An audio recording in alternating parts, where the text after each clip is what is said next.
সুপ্রিয় মাছ চাষী বন্ধুরা, কেমন আছেন? আশা করি সবাই ভালো আছেন। তো 2025-এর ন্যায় 26 সালেরও মাছের চাষের যাত্রা আমি শুরু করে দিয়েছি। তো আপনারা যারা আমার নিয়মিত ভিডিও দেখেন তারা হয়তো বা জানেন আমি গত বছর থেকেই মাছ চাষের আমার নিজের পুকুরের যে মাছ চাষের অভিজ্ঞতাগুলো আছে সেগুলো আপনাদের সাথে তুলে ধরি। তো তারই ধারাবাহিকতায় এই বছরও আমি আরো ব্যাপক পরিসরে আমি আমার নিজের পুকুরে প্লাস হচ্ছে আমার যারা খামারি আছে, যেহেতু আমার মাছের ফিডের বিজনেস আছে এবং সেই সাথে বিভিন্ন দরকারের মাছের মেডিসিন নিয়ে কাজ করা হয়, সেই সুবাদে যে আমার নিজের ব্যক্তিগত প্লাস আমার খামারিদের যে যে পরামর্শ দেই আর যে যে পরামর্শের মাধ্যমে তারা উপকৃত হয় সেই বিষয়গুলোই আমি আপনাদের সামনে ইউটিউবের মাধ্যমে তুলে ধরার চেষ্টা করব। তো যারা নতুন আছেন অবশ্যই চাষি ভাই ইউটিউব চ্যানেলটি সাবস্ক্রাইব করার অনুরোধ রেখে ভিডিও শুরু করছি। তো আজকে আমি মূলত দেখাবো আমার যে নিজের গলদা চিংড়ির প্রজেক্টের যে রেনু দেব, এখন রেনুর পুকুরটা কিভাবে প্রস্তুত করছি সেই বিষয়টা আমি আপনাদের সাথে তুলে ধরার চেষ্টা করব। তো আমি বরাবরই চেষ্টা করি আমার নিজের ব্যক্তিগত যে অভিজ্ঞতা আছে সেগুলো আপনাদের সাথে তুলে ধরার জন্য। হয়তোবা আমার কোনো ভুল ভ্রান্তি থাকতে পারে অথবা আমার কাছ থেকে আপনারা কিছু কিছু পরামর্শ নিয়ে উপকৃত হতে পারেন। তো যদি কোনো ভুল ভ্রান্তি থাকে অবশ্যই কমেন্ট করে জানাবেন। আর চলুন বিস্তারিত ভিডিও শুরু করি।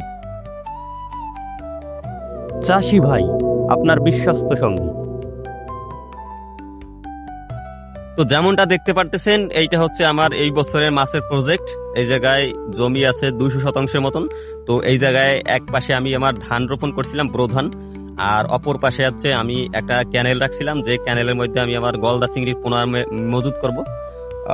এই বছর একটু আমার লেট হয়ে গেছে কারণ আমার বিভিন্ন কাজের ব্যস্ততার কারণে পোনা ছাড়তে একটু লেট হয়ে যেতেছে। তারপর আমি চেষ্টা করতেছি এখন সামগ্রিকভাবে প্রস্তুতি নিয়ে একবারে মাছ ছাড়ার জন্য। তো যেমনটা দেখতে পারতেছেন আমি সমস্ত পুকুরের কিন্তু পাড়গুলা মেরামত করছি এইবারে। আর এই যে জায়গায় আমি পিএল মজুত করব সেই জায়গা থেকে তলদেশে যে অতিরিক্ত কাদা ছিল সেই কাদাগুলা উত্তোলন করেছি। তারপরে যেমনটা দেখতে পারতেছেন আমি মেশিনের মাধ্যমে আবার যে পানি জমছিল পানিটা সেচ দিয়ে সম্পূর্ণ মাটিতে কিন্তু আমি চুনটা প্রয়োগ করতেছি। আর মাটিতে চুন প্রয়োগ করার আগে আরেকটা যে বিষয়টা করেছি যে এই জায়গায় কিছু ব্যাঙের পোনা, তারপর হচ্ছে ছোট ছোট মাছ এবং হচ্ছে আরো কিছু পোকামাকড় ছিল, এগুলা দমনের জন্য কিন্তু আমি রটনডা ব্যবহার করতেছি। যেমনটা দেখতে পাচ্ছেন রটনডা আমি পানিতে গুলিয়ে সমস্ত জায়গায় ছিটিয়ে দিতেছি, যার কারণে হচ্ছে এই জায়গায় যে অবাঞ্ছিত যে জিনিসগুলো ছিল পোকামাকড় থেকে শুরু করে যে রাক্ষসে মাছগুলো ছিল সবগুলা কিন্তু এই রটনের মাধ্যমে মারা যাবে। আর এরপরে এই দ্বিতীয় ধাপে আমি যে চুন দেওয়ার পরে 2-3 দিন এইভাবে রেখে দেবো। এর পরবর্তী সময় আজকে আবার চলে এসেছি পুকুর পাড়ে চুন দেওয়ার পরে কিন্তু আমি পানি দিছিলাম। পানিটা হচ্ছে আমার এই যে জায়গায় ধানের জমি ছিল ওই জায়গায় পানি জমছে ওই পানিটা দিছিলাম। ওই পানিটা একটু নোংরা প্লাস হচ্ছে একটু পচা পচা ভাব আছে, দুর্গন্ধ আছে। সেই জন্য আমি যেহেতু এই জায়গায় আমি পোনা মজুত করব সেই জন্য সর্বোচ্চ সচেতন কিন্তু এই জায়গায় থাকতে হবে। এই জন্য আমি আজকে 2টা মেডিসিন প্রয়োগ করব যাতে আমার পুকুরের তল দেশের মাটিটা ঠিক হয়, প্লাস হচ্ছে পুকুরের পানিটা সুন্দর হয়, যাতে ও রেনু পোনা দিলে পরে রেনু পোনাগুলা সুন্দরভাবে গ্রোথটা হইতে পারে এবং কোনো সমস্যা না হয়। তো যেমনটা দেখতে পারতেছেন আমি 2টা মেডিসিন নিয়ে আসছি। মেডিসিন 2টা যদি এটা অনেকেরই পরিচিত একটা প্রোডাক্ট, এই প্রোডাক্ট 2টা একটা হচ্ছে ইউল্যাক্স, এটা হচ্ছে ইউকা সিডেগেরা। হ্যাঁ, ইউকা সম্পর্কে তো আপনারা হয়তো বা জানেন এবং আমার বিস্তারিত একটা ভিডিও আছে, আপনারা আই বাটনে দেখতে পারতেছেন আমার ইউকা সম্পর্কে একটা ভিডিও আছে, চাইলে আপনারা দেখে নিতে পারেন। তো ইউকা সম্পর্কে আমি আর বিস্তারিত বললাম না। আর সেই সাথে আর নিয়ে এসেছি এই যে একমি কোম্পানির ইকোপন্ট। তো ইকোপন্টটা কিন্তু সারা দেশে ব্যাপক পরিচিতি একটা প্রোডাক্ট। এই প্রোডাক্টটা সারা দেশে কম বেশি ব্যবহার করা হয়। এটার ভিতরে মূলত হচ্ছে ইকোপন্টের মধ্যে হচ্ছে প্রোবায়োটিক, প্রিবায়োটিক, এনজাইম, ইউকা, এই 4 ধরনের মেডিসিন দিয়ে একসাথে সমন্বয় করে বানানো হয়েছে, যেটা হচ্ছে মাছ চাষের জন্য অত্যন্ত গুরুত্বপূর্ণ যে বিষয়। এইটা ব্যবহার করলে কিন্তু খুবই কার্যকরী। আমি পরবর্তীতে ইকোপন্ট দিয়ে বিস্তারিত একটা ভিডিও তৈরি করব। যাই হোক, আমি আজকে আমার পুকুরে যেহেতু আমার পুকুরের পানিটা একটু নষ্ট হয়েছে, মাছ ছাড়ার আগেই আমি এইটারে শোধন করে নেব। তো যেমনটা দেখতে পারতেছেন এই জায়গায় আমার 20% মতন জমি আছে। 20% জমিতে আমি মূলত পোনাটা মজুত করব। তো এই পোনাটা মজুত করার জন্য আমি 1 কেজি, এটা 30% পর্যন্ত দেওয়া যায় ইকোপন্টটা। তো আমার যেহেতু পোনা মজুত করবো একটু পরিমাণে বেশি দেবো। এই জায়গায় ইকোপন্ট আছে 1 কেজি, এটা হচ্ছে গ্রানুলার মানে দানাদার ফর্মে আছে। আর সেই সাথে ইউল্যাক্স নিচ্ছি কিন্তু 100 গ্রাম, এটা দানাদার ফর্মে আছে কিন্তু। তো ওই দানাদার ফর্মের সাথে আমি কিন্তু ওই আমার যে ইউল্যাক্সটা আছে বা ইউকা সিডেগ্রা আছে ওইটা মিশাবো, একসাথে মিশিয়ে কিন্তু পানিতে ছিটিয়ে দেবো। তো যেমনটা দেখতে পারতেছেন আমি এটা একটু কাটার চেষ্টা করি। আমার হাতের কাছে কাঁচি বা ওই ধরনের কিছু নাই, ব্লেড।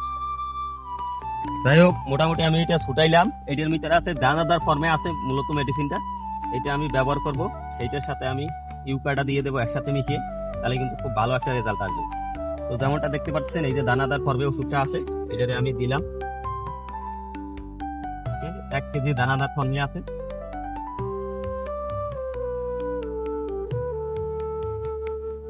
এবারে ইউকাটা 100 মিলির ইউকাটার আমি মিশাবো এটার সাথে। ইউকাটা দিলে হবে কি, একবারে পুকুরে তলদেশে যত দুর্গন্ধ প্লাস হচ্ছে ক্ষতিকর গ্যাস সবকিছু উঠাই ফেলবে একবারে। এটা যারা ব্যবহার করছেন ইউকা তারা মনে হয় এই যে সম্পর্কে জানেন। তারপরেও আমি ইউকা নিয়ে কিন্তু একটা বিস্তারিত ভিডিও করছি, ভিডিওটা দেখলে আপনারা বুঝতে পারবেন। আসলে মাছ চাষের জন্য পুকুর প্রস্তুতি হচ্ছে সর্বপ্রথম।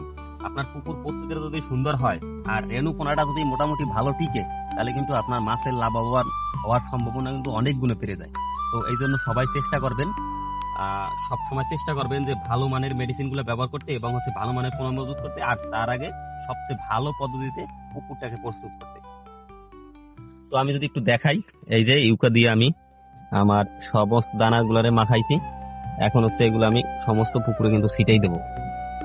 যাদের পুকুরে এই মাছ চলাকালীন সময় বিভিন্ন সমস্যা হয়, গ্যাসের সমস্যা হয়, মাছ ভাসে, তারা কিন্তু এই এই যে দুইটা মেডিসিনের কথা বললাম, ইউকা আর হচ্ছে এই যে ইকোপন্ট, এই দুটো ব্যবহার করতে পারেন। এই দুটো কিন্তু 100% কাজ করে। আমি আমার চাষিদেরকে বরাবরই এই ধরনের প্রোডাক্ট বিক্রি করি। এর সাথে এই ইকোপন্টের মতন আবার আছে একুয়া 4, তারপরে আছে একুয়া রক, এই প্রোডাক্ট দুটাও কিন্তু ভালো কাজ করে। তো যাই হোক, আমি এখন আমার সমস্ত পুকুরেই পুরা মেডিসিনটা ছিটাই দেবো। তো দেখতে থাকেন। তো দেখতে দেখতে আমার পুকুরের মেডিসিন দেওয়া প্রায় শেষ। আমার পুকুরের পানিটা আশা করি 2 থেকে 3 দিনের মধ্যে একবারে পরিষ্কার এবং স্বচ্ছ দুর্গন্ধমুক্ত হয়ে মাছের উপযোগী হয়ে তৈরি হবে।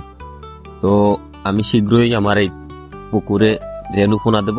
আশা করি এবছরের পুকুর প্রস্তুতি থেকে শুরু করে সমস্ত ভিডিও আপনাদের সাথে ধাপ বাই ধাপ আমি চেষ্টা করব তুলে ধরার জন্য। তো আশা করি, তো এত সময় যারা ধৈর্য ধরে আমার ভিডিওটি দেখলেন তাদেরকে অসংখ্য ধন্যবাদ জানাই। আমার ভিডিও দেখতে যারা পছন্দ করেন, যারা নিয়মিত আমার ভিডিও দেখেন, অবশ্যই সুন্দর সুন্দর কমেন্ট করবেন, তাহলে সুন্দর কমেন্ট দেখলে আমার কাজ করার অনুপ্রেরণা জাগে। তো আজকে আর বেশি কথা বাড়াবো না, অবশ্যই আপনার পুকুরটা সঠিকভাবে প্রস্তুত করবেন। পুকুর প্রস্তুতির মাধ্যমেই আপনার নতুন মাছ চাষের যাত্রা শুরু হোক, এটাই প্রত্যাশা রাখি। আজ এখানে শেষ করছি। ধন্যবাদ সবাইকে।